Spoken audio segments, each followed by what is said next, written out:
fruits, nuts, and seeds. Chapatti, thank you for teaching us to be healthy. The energy that I feel with these meals. Chapatti, that was really yummy. Like a kid with new toys. Health is my greatest joy.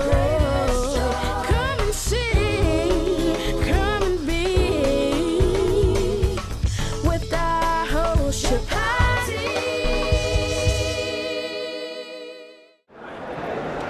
Hello and welcome to Food with Life. I am your host Chapatti, and we're here at the Natural Product Expo in Anaheim, California.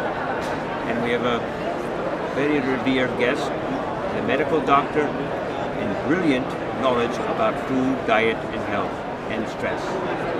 His name is Don Colbert, Dr. Don Colbert, and he has a wonderful book called Eat This and Live.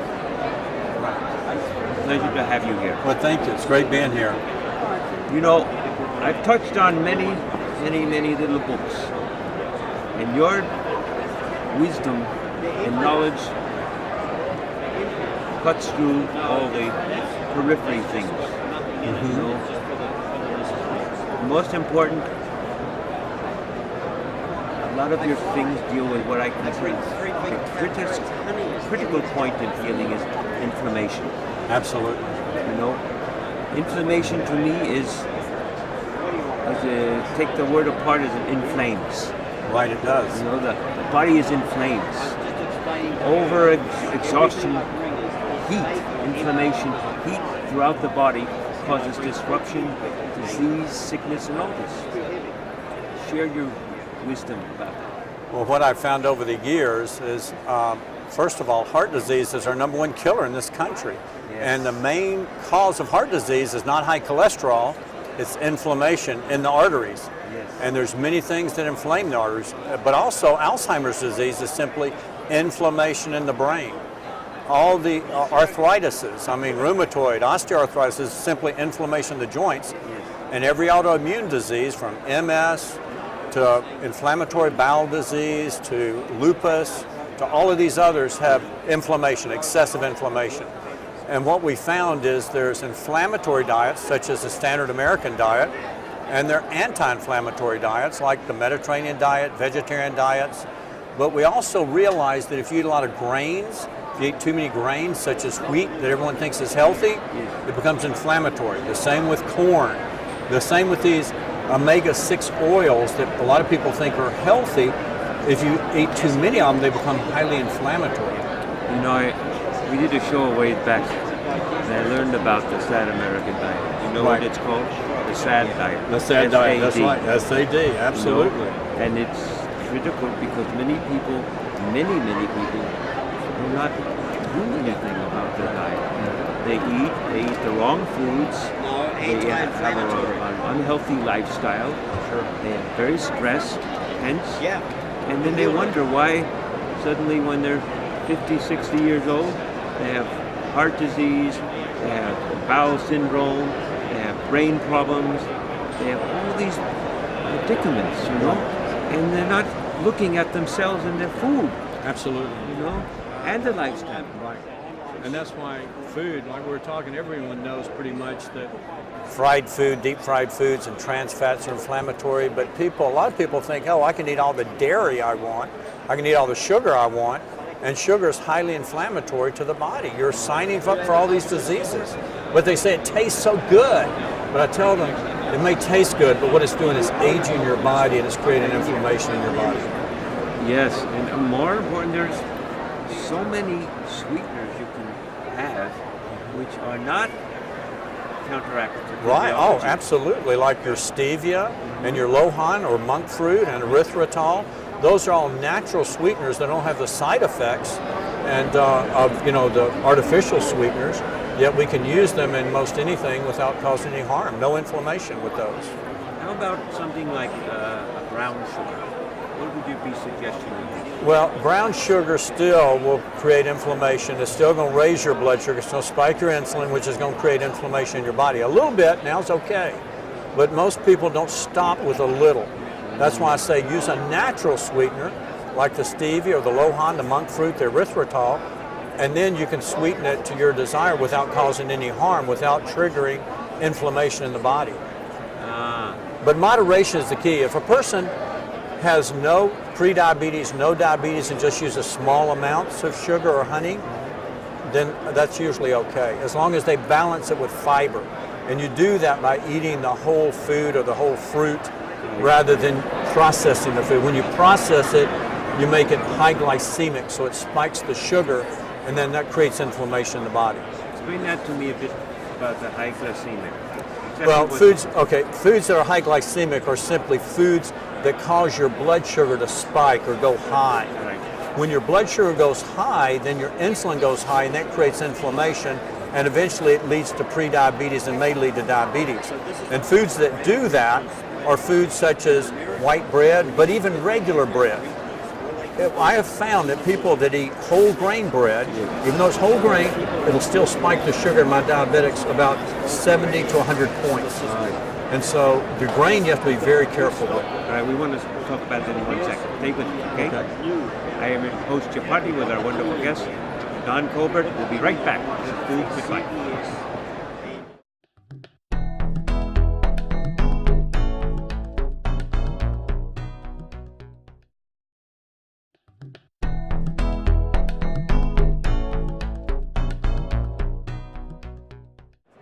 Welcome back to Food with Life. I am your host, Chapatti. We're here at the Natural Products Expo with our wonderful guest, Dr. Don Colbert. We were talking a bit about sweeteners. Right. And I know there's one which I sometimes jump for. It's a big trigger, and it's not sugar, but it has drawbacks, and that's agave. Right, agave nectar, and that comes from the cactus plant. And back years ago, when we first started using agave, I was real excited because it had a lower glycemic index than sugar, significantly lower. But then what I found out was that agave nectar was high in high fructose, much higher than actually high fructose corn syrup. High fructose corn syrup has about 55% fructose, but agave has as much as 90% fructose. Now fructose, when it's that high, sucrose is 50% glucose, 50% fructose. Yeah. So high fructose corn syrup is 45% glucose, 55% fructose, but agave is around 90% fructose. When it's that high, it can create a fatty liver, and then when you get a fatty liver, that can eventually lead to cirrhosis of the liver. It also can lead to high triglycerides and high cholesterol, as well as elevated blood sugar. So I'm not a big fan of agave. I think we have much better natural sweeteners that do not have that high fructose in it. Give us examples. Well, again, that includes your monk fruit, your lohan, and stevia, or you can get Truvia or Pure Via from the grocery store, or you can use erythritol, which is erythritol is a really unique natural sugar. It's found in grapes and pears and natural fruits, but it's a sweet alcohol, but it doesn't have the GI side effects of sorbitol. What's GI side effects? Well, if you go and you have something that's been sweetened with a sugar alcohol like xylitol, if you have more than one, you'll usually get diarrhea. With erythritol, or you'll get gas or flatulence. But with erythritol, you don't get the GI side effects. GI is what? The gastrointestinal issues that all the other sweet alcohols cause, because this is secreted or excreted by the kidneys instead of through the GI tract. Now, what about one brown rice syrup? Okay, brown rice syrup, you're getting still high glycemic. Again, moderation, a little brown rice syrup is okay. Right. But if you're eating a lot of brown rice syrup, it's going to spike your blood sugar.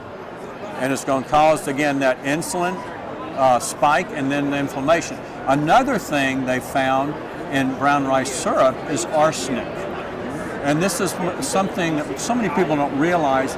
Recent reports over the past couple of years have found that brown rice has a lot of arsenic in it. The reason is because a lot of the cotton fields in the South and the Midwest were converted over to growing rice, but because they used arsenic-based pesticides to kill the boll weevil, that's in the ground, it's in the rice.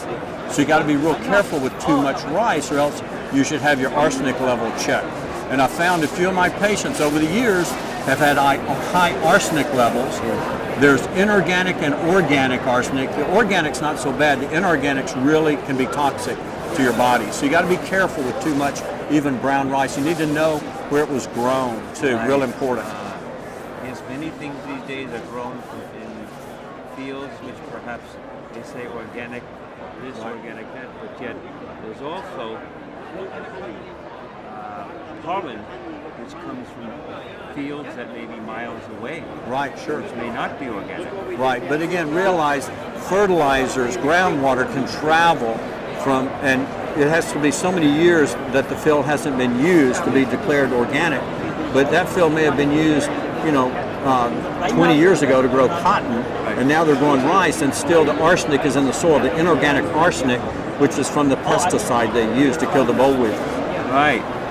So it's almost hard sometimes when you see these stores, the health food stores, they say, well, it has the official GMO label or official organic label.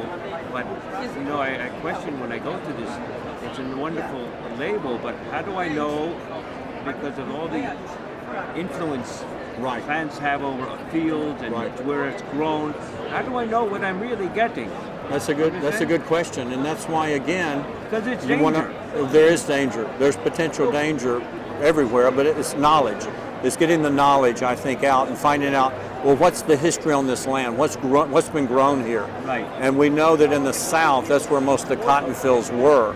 And now, like I say, a lot of those have been converted growing rice. Yes. And when they grow rice, they flood the field, and the rice takes up the arsenic. See, so that's why we have to be careful. The food that contains the most arsenic is rice. And most people don't realize that. And arsenic is a toxin, especially the inorganic arsenic. Okay, I want to talk more about that and then arsenic and organic rice. Okay? I am your host, Chapatti. We'll be right back. This is Food with Life with our wonderful guest, Dr. Don Colbert. Stay with us, please.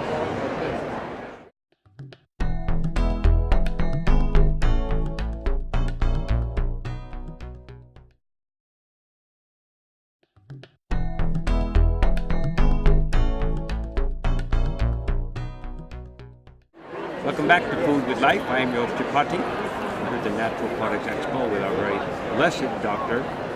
Don Colbert. Yes, thank you. Pleasure to have you. We were talking a bit about rice. Right. A major food source. Right. Staple carbohydrate. Right. So, and it's one of the cleaner grains. I tell people the brown rice is what I prefer rather than the a lot of wheat or corn, which those are more inflammatory to the body, generally speaking. Now tell me what you say inflammatory. Why would the wheat or corn, in what way does it inflame the body? First of all, over approximately 90% of corn is genetically modified, and simply being genetically modified, much of it's Roundup ready, which means you can spray Roundup on that plant as much as you want. It's not going to hurt the plant, but it's literally going to be resistant to the pests. But then that plant will have plenty of that in there, see, and it gets in us. But what we found over the years, the people that eat genetically modified organisms like corn and soy and canola oil that's high in, that's very high in genetically modified organisms, those people are more prone to allergies, food allergies.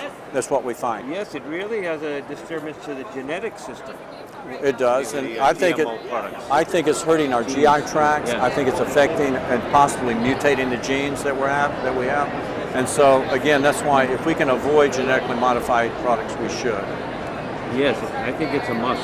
Right. And you see, unfortunately, there's many things in the government they don't really regard it. I don't know, understand why. I think it's probably because it's a big business. Right. The AMA is a big business. Right. Sure. And the more influence and knowledge that we have to bring natural medicine into our lives and healing steers away from always going to the doctor. Right. Absolutely right. You have some wisdom, but they certainly have not all the answers. Right. So, what about how food and lifestyle is major impact on your life and your Absolutely. diseases? Absolutely it does. because there's foods that are inflammatory and there's foods that are anti-inflammatory.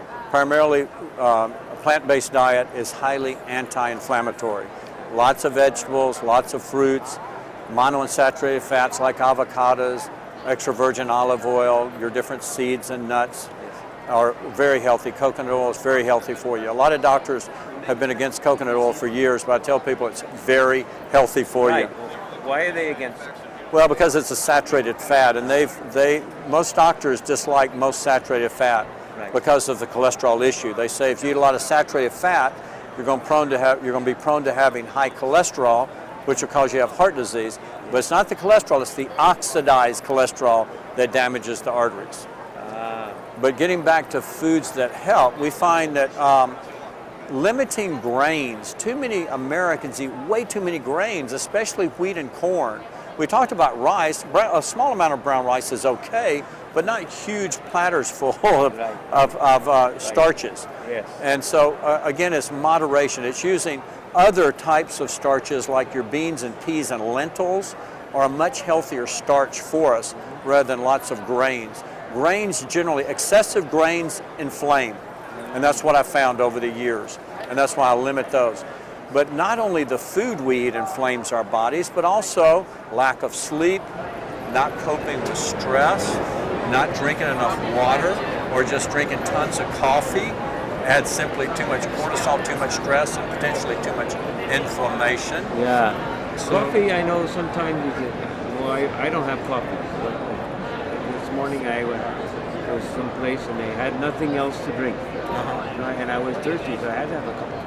Okay. It woke me. Okay. It woke me up. I felt okay, but it was something lying to my body. Yes. You know, it's the big lie. Well, it's that push, caffeine, push, right? The caffeine. It gets you It into. also has good points too. It does. It has powerful antioxidants in it too. But again, moderation, I tell people, is the key. If you're drinking, a pot of coffee a day or a half a pot, that's way too much. Right. You're stressing your body too much. But moderation, a couple of cups a day is not going to hurt most people, provided they're not putting sugar and dumping a lot of dairy or milk in it and cream. Yeah, that's the thing. Everybody thinks coffee, cream, and sugar. Coffee, cream, and sugar. But it's almost like one without the other. Right. But now they have coconut milk. Like at Starbucks, they offer coconut milk, which is a much better choice rather than milk. Wonderful. And even with maybe a honey as a sweetener. A little bit of honey, sure, you can use a little bit. Yes. But again, the sugar. You got to be careful with honey because it also has the fructose in it, and it can cause too much honey will spike your sugar, create a fatty liver, and create high cholesterol, high triglycerides. So a small amount is okay, but a lot of people would take that teaspoon and add it throughout the day, and it'll keep spiking their sugar. Right. And then they wonder why their weight's going up, why they're developing all these problems, and it's because they're eating too much honey. Right. We'll talk more about that. Okay. Stay with us. This is Food with Life with our wonderful guest, Dr. Don Colbert. We'll be right back. I am your host, Chapatti.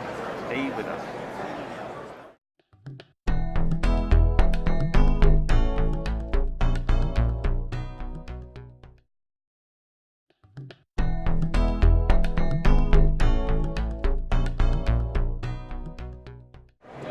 Welcome back to Food with Life. I am your host, Chapatti, and we're at the Natural Products Expo with our special guest, Dr. Don Colbert. Don, we're touching a bit about coffee, and I know coffee is something that keeps everybody going. Right. And it touches in my thought pattern a little bit about going is not just a coffee thing, but it's a lifestyle. It's a lifestyle, absolutely. And to me, that's as critical as food, in terms of your mind, your body, your heart. Absolutely. And not just your interaction with everything. What's your wisdom about lifestyle? Well, lifestyle is critically important, perhaps the most important. And again, it's caffeine gets us stuck in that cortisol, adrenaline lifestyle. We call it sympathetic dominant lifestyle, where it's fight or flight. Yes. And we need to learn how to enter into that relaxation. And it's like our sympathetic or our autonomic nervous system is composed of two branches, the sympathetic or fight or flight, and the parasympathetic or the relaxation. Unfortunately, the majority of Americans are stuck in fight or flight. and they've forgotten how to relax and enjoy life. And so I tell people, my patients, and I still see lots of patients every week, I tell them they've got to learn to cope with stress. And we practice mindfulness, practicing gratitude, practicing reframing or changing your point of view from seeing a person or event from one perspective to another perspective, where they can literally start to practice forgiveness, and they can start practicing walking in love and walking in joy and peace and gratitude. And when we do that, what we do, we're shifting ourselves from that stress response that triggers heart attacks and strokes and all kind of disease to that relaxation, peaceful response that diminishes inflammation in the body, and that creates peace and harmony in the body. Beautiful. So it's very much more about, I think it's, do you prescribe any type of meditation perhaps? Meditation's great, absolutely. And More center. yes, we recommend yoga. You know, different types of yoga is really good for patients. One thing we do that's kind of unique is we take our patients through forgiveness therapy, and we take them through trauma resolution therapy. And we go in and we find out when their traumas occurred, and we use different colored glasses and eye movements and tapping, and we literally dislodge, we can find the trauma because the eyes are an extension of the brain, it's locked in the brain, and then it's manifested in the body. So for example, if a person has chronic grief, it always attaches to the lung meridian. And so what we do is we find the eye movement and the color, and then we find the location in the spine, and we do kinesiology, so we can literally find where the spot is weak and then strong to point it, and then we are able to resolve trauma within minutes, usually with that method. It's a great method. I've treated all kinds of people, from Navy SEALs to people that are, from major traumas, PTSD, and it resolves trauma better than anything I've found. Very nice. Touching about all this is bringing ourselves more into a healthy scenario. But one thing I think needs to be emphasized is more like extending ourselves to others. It's wonderful to help ourselves, but I feel from our hearts to appreciate, have gratitude, have thankfulness, for other people. I think that's what's critical, and I think it needs to be emphasized more on a big global scale. Sure. It's a caring for other people. Right. And that's the heart. That is the art. And one thing we did, I got from Dr. Emmons, who's done a lot of research on gratitude. He recommends people do gratitude journals. And what he does is he says to just write in a little notebook a few things that have happened each day that you're thankful for. And what this does, this is literally depositing into your emotional bank account so that you can draw upon that and meditate upon that during difficult times. You don't meditate on the problems, you meditate on the tremendous things you're thankful for that you built up in your account. And so you review the different events or the people you've connected with or come in contact with each day where you could express or give gratitude to them, and you're literally depositing into your emotional bank account gratitude and peace and joy when you do that. I think we need to be grateful for being able to be grateful. I read papers about world situations and disasters here and disasters there, and people get immersed in many self-scenarios. It's difficult to come out of ourselves. Right. Extend ourselves to others, but I think that's critical. Absolutely right. And share your gratitude with others. Right. One thing we see, in this day and age, we see so much anxiety, so much depression, so much stress. If we can just share gratitude with others, it's contagious. Right. I'm grateful to have you. Well, thank you. I'm grateful to be here. Our Thank honor you. to have you as a special Well, guest. thank you. Thank you so much. Colbert, I appreciate it. Sure, thank you. I am your host, Chapatti. Food with Life. Thank you for watching. See you very soon. Bye-bye.